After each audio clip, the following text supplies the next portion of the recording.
Okay, today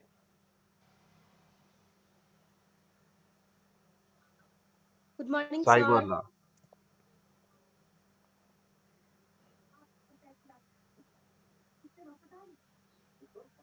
Can you see the screen? Can you see the screen or not? Please tell me. Yes, Yes, sir. yes, Okay, sir. I've repeated the study that we are doing is live today in the YouTube channel also. So do hope you will be decent, and if you are using laptop you can just go through my YouTube channel and just see. I think the live is there. Anybody wants to try? Now exactly Sir, 9:25. I'll just try, now. sir. I'll try. Okay. Now cyber law. Vandana, read the first line. What is cyber law? The law that controls the legal issues in the internet or www for digital data processing and transaction. Okay. So the law Sir, two watching, two watching. which controls the legal issues in the internet. So whatever the legal, yesterday we have talked about the good and the bad things. So now this law will control the all the legal issues which occurs in the internet or www. Same thing. Internet www same thing. For digital data processing and whatever transactions are done from the internet, it will be controlled. So the next question is why cyber law is important. Nigma Tashi will say it. Why cyber law is important? Because to stop cyber crimes. It controls cyber crimes and misuse of the computer. If you do any kind of crime, then punishment will be there. So, what is the main purpose of formatting cyber law is to legalize the transaction through the electronic media. Nowadays, everybody is using the internet. So many transactions are done from the internet. We purchase the thing, we sell the things, we do online money transfer and many other things. So to legalize the transaction, we need cyber law. Similarly, different kind of frauds to control, also we need cyber law. And last but not the least, punishment for those person who commits cyber crime. So these 3 points are there. They are the main purpose of formulating cyber law. Now who will be again reading this third point? Nishanti Maljina. Okay, sir. The main purpose of formulating cyber law is to legalize the transaction through electronic media, to control and stop various types of electronic frauds, to punish a person or institution that does cybercrime. So you have listened different kind of news regarding the computer crime, cyber crime in Nepal also, doing the piracy of the movies, Nepali movies, spreading false information, and many more. In Nepal also. So, so when cyber law was introduced in Nepal is in the year 2061. Anybody's birth year is 2061? What is your birth year? 2061. 2000, whose birth year is 2061? Nobody? No one? My, Our, No one? my, My, my, my, my, my my, also. my, I also. my. So that means My the year you born, in that year cyber law was introduced in Nepal. So it will become easy to remember the year. Am I right?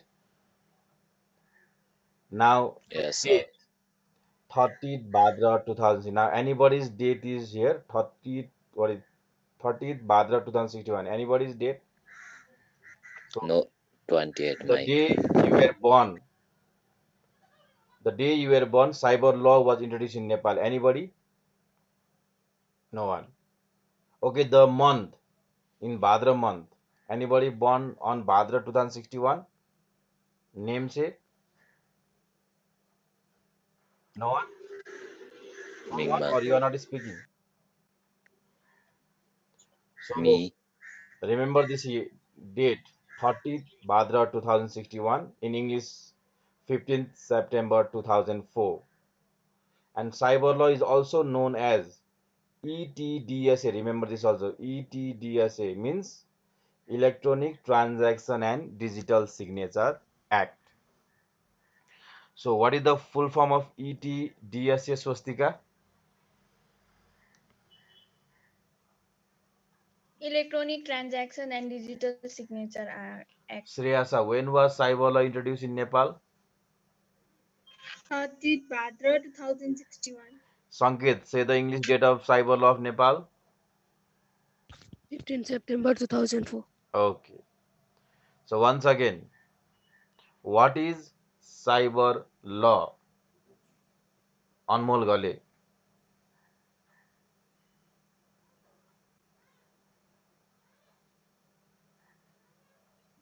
The law that controls the legal issues in the Internet or www for digital data processing and transaction. Nirjal, why cyber law is important?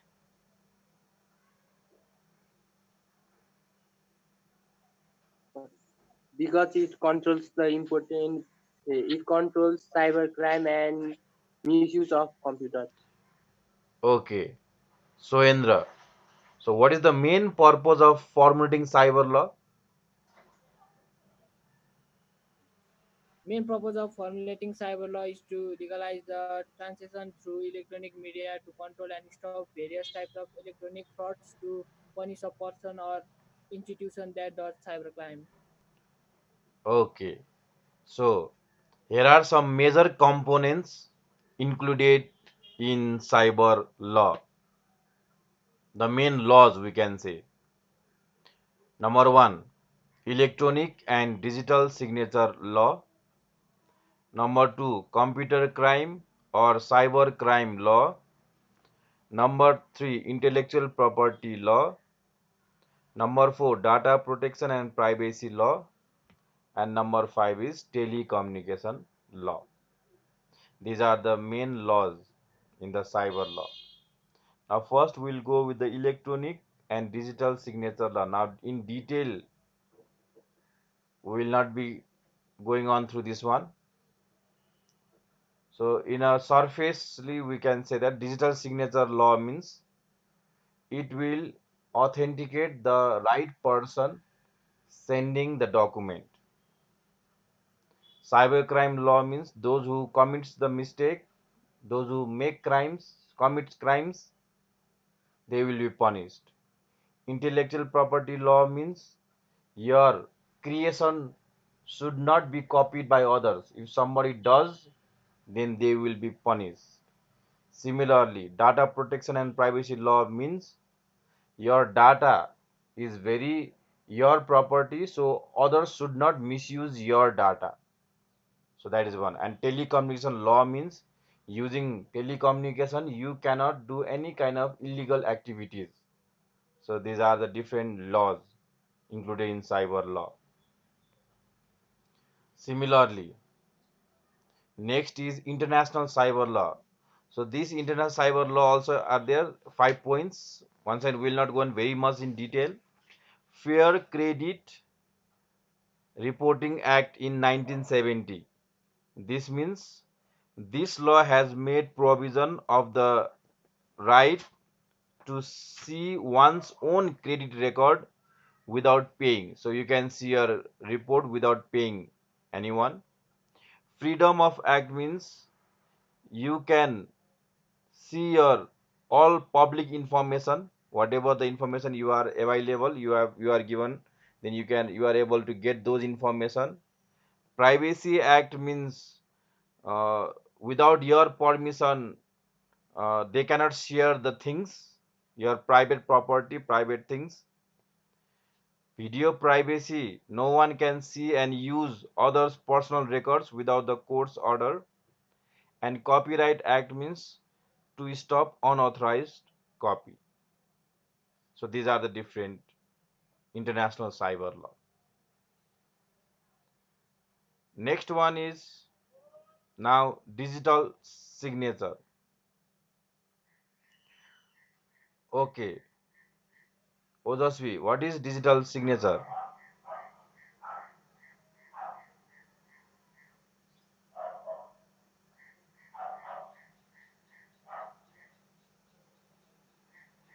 Ojasvi is not there. Ades, what is digital signature? An electronic form of signature that can be used to authenticate the identity of the sender of message or the signer of a document, and also ensure that the original content of the message or document that has been sent is unchanged. So pronunciation little bit problem there. An electronic form of a signature that can be used to authenticate the identity of the sender of a message or the signer of the document who signs. So when we are sending document from using the computer, the document is sent fake or the correct one. So to ensure that the document has been sent from the correct person and the correct person will receive it, so digital signature comes there. So digital signature will authenticate the identity of the sender, and that document is sent to the person without being changed in the middle. Sometimes hackers can manipulate the information. So these kind of things can be controlled using digital signature. And for this, it uses two keys, public key and private key. Public key for encrypting the message and private key for decrypting the message. Once you encrypt the message, encrypting means making the message unreadable, so that hackers, those who hack in the middle, they can, like when you type password in the different email account, Facebook, there comes asterisk. So it's a kind of encryption. Let's understand in that way. So digital signature is necessary to keep the uniformity, standard, and guarantee in all the activities of the e-sector. It stops the unauthorized access of digital transactions, so that there won't be any kind of illegal activities if you use digital signature, because everything we are doing online means we have to transfer, now we have to do transaction online, sending the documents and many other things, and we have to do transaction very safely, and digital signature is required for that. Normally in your school also, the mark sheet, there is a signature of your principal and then your class teacher, so any other can do sign in the paper. So how it will be authenticate with the proper signature, same like while sending document also, that signature is required. So you can understand simply that doing signature in the document using computer is digital signature. And next point is cyber crime. So definition: Sahil, will you read what is cybercrime? The criminal or legal activities committed by By computer using technology. computer technology. The illegal activities or the criminal activities done. What kind of illegal activities can be done? What are the illegal activities? Anuj will read this.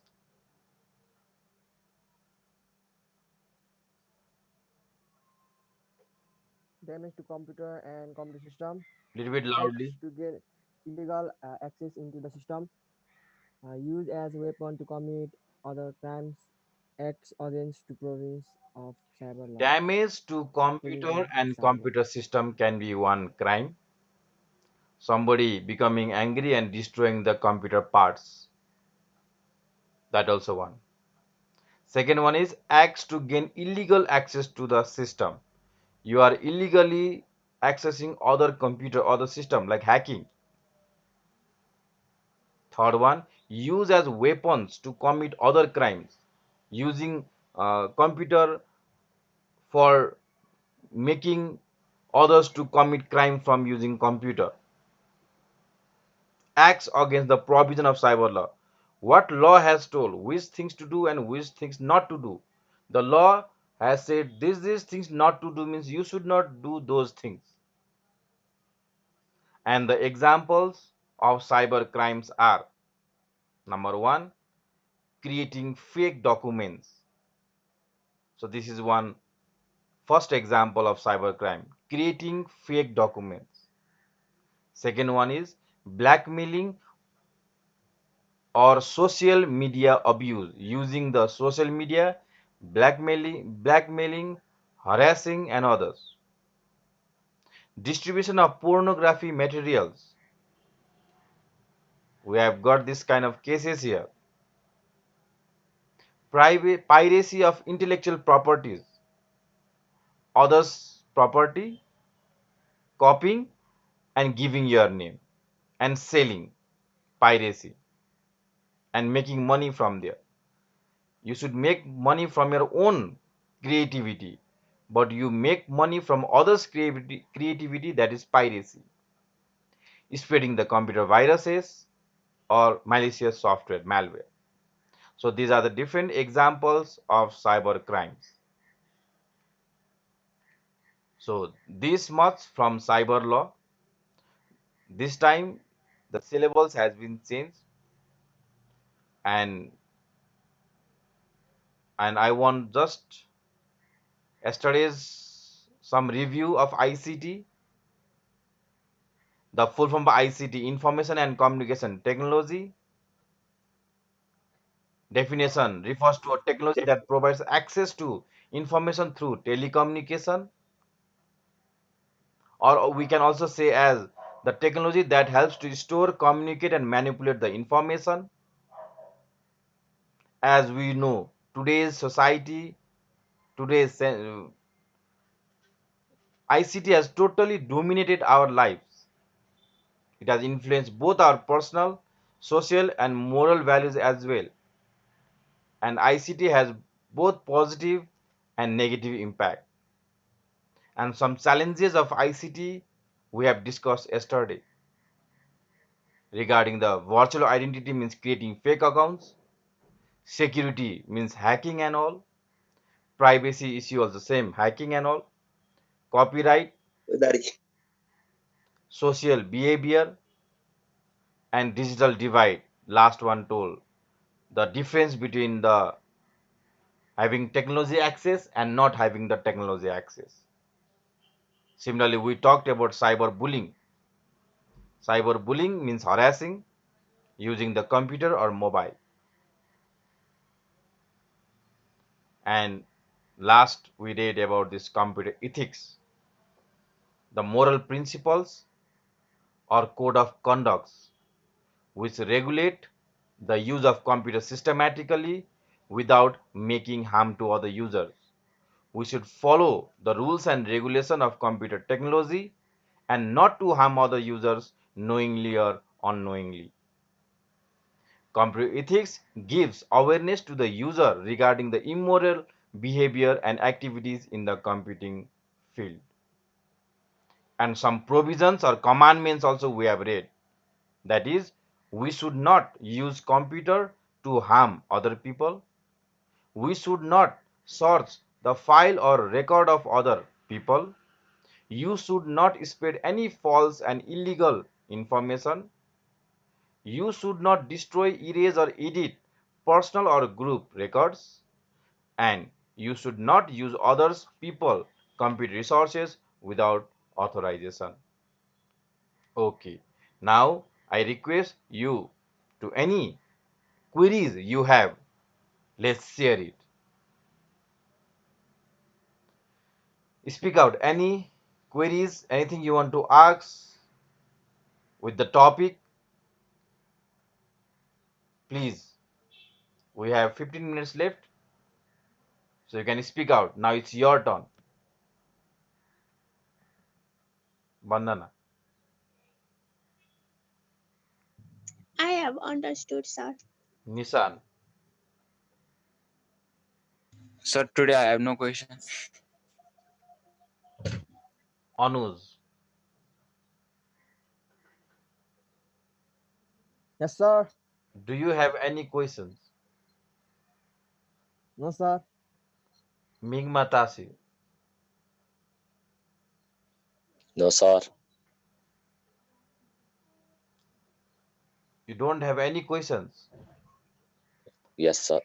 Then I'll start next topic, that is digital citizenship. Okay, sir. You So, can what is start. digital citizen first of all? Digital citizen refers to a person who has the knowledge and skills to effectively use digital technologies to communicate with others, participate in society, and create and consume digital content. You are a digital citizen means you are using technology to communicate, participate in society, and create and consume digital content. You are doing this. You are a digital citizen because you also create the videos, upload it. You you also create post and you also tweet. You also upload pictures.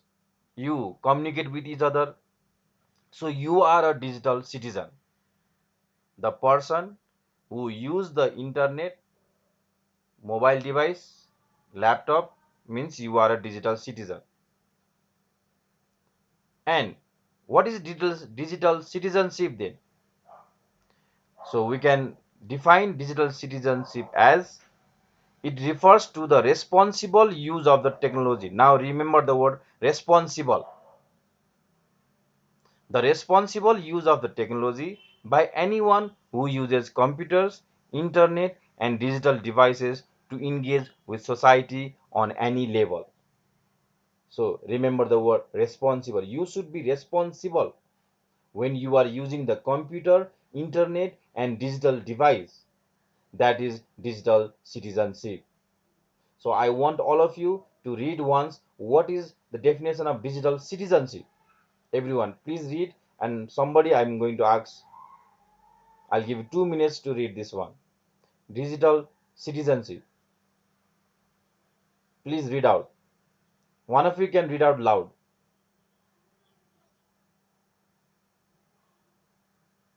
Here also I have to say the name.